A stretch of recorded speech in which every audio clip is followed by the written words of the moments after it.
Now that I went over and compared everything on the Mixtrack Platinum to the Mixtrack 2, I'm just going to go ahead and plug this thing into the computer and see if I can set everything up easily using the included software as well as Virtual DJ, which I have opened up here.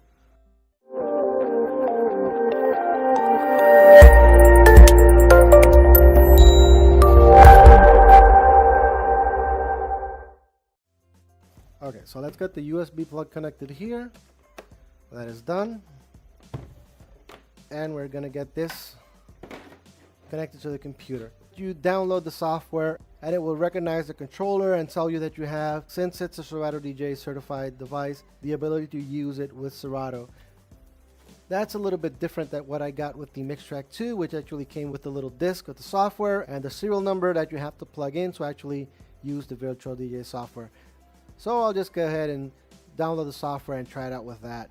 For now, I already have Virtual DJ, so I'm going to try and connect this to that, see if it recognizes it, and it allows me to use it even if it's limited to 10 minutes.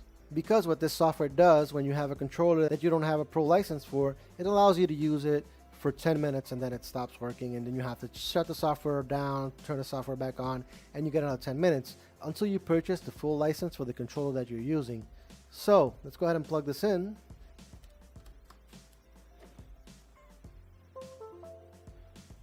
There we go, the displays are turning on. Okay, already it's working.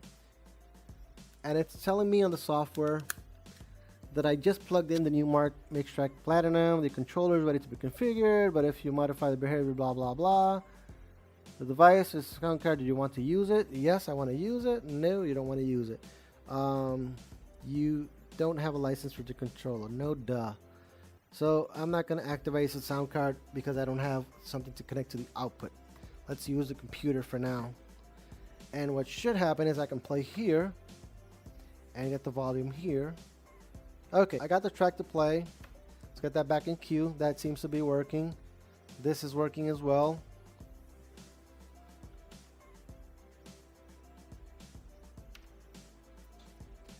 And I'd want to put the gain up here. I'll put that halfway on all the knobs and try to play and get the slider to work up here.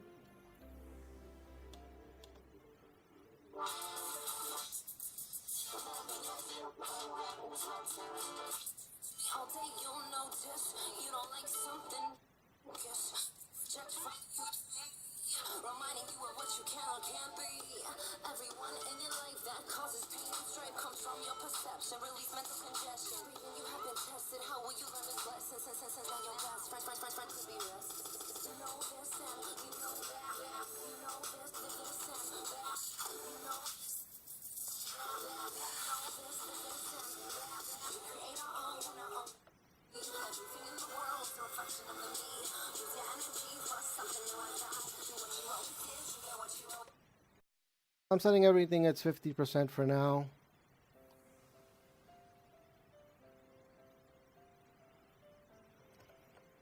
Except for the gains here. Since I'm using the computer to actually play the sound back, these speakers are not very loud, so I have the gain all the way up to actually be able to hear something. So I did get the warning with the software that I have to purchase the full license, but it's allowing me to play with it and use everything that I need to use for 10 minutes. After 10 minutes, it's going to block the software. It's going to give me a message. It's going to tell me I need to purchase the full software if I want to continue using it, at which point it gives you the option to actually pay $99 to actually add the pro software for your controller and actually unlock everything. At this point, since I already have a few different controllers, I may want to look into getting the whole $300 package for Virtual DJ to use any controller that I want with the software.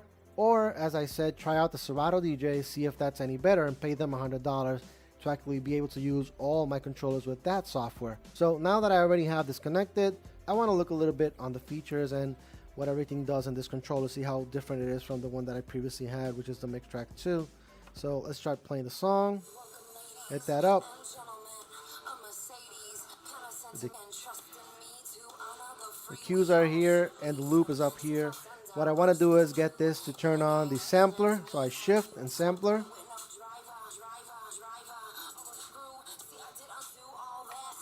Okay, so sample pad is working The difference is that you don't use shift to actually change the buttons here. You use the pad mode to actually press and select what you want to do. If you want auto loop, if you want a manual loop, or if you want the sampler on.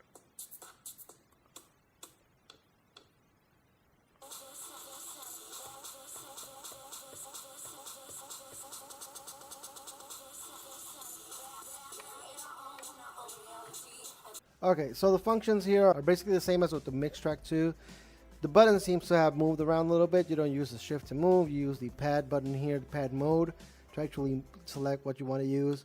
You get your samples, all that kind of neat stuff there.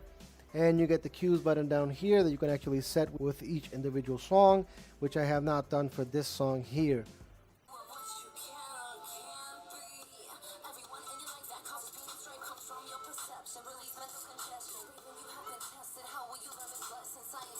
That's pretty neat. It has a wider throw than the Mixtrack 2, so you get nice definition of what you want to put slower or faster on the track, which is pretty good, of course. You also get the filter knob here.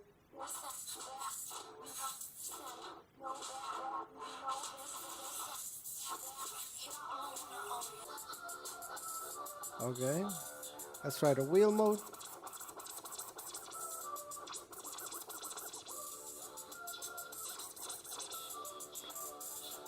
Okay, so scratching works, pad works, sliders work pretty much as with the Mixtrack 2. So if you're moving up from the Mixtrack, you do have a little bit of learning curve with the buttons where they're rearranged to, but everything else seems to work as with the Mixtrack 2. Now that I tried it out and I know it works, I want to go ahead and try the Serato DJ software. So let's take a break from this, get into the computer, try to get the software and see if we can make it work.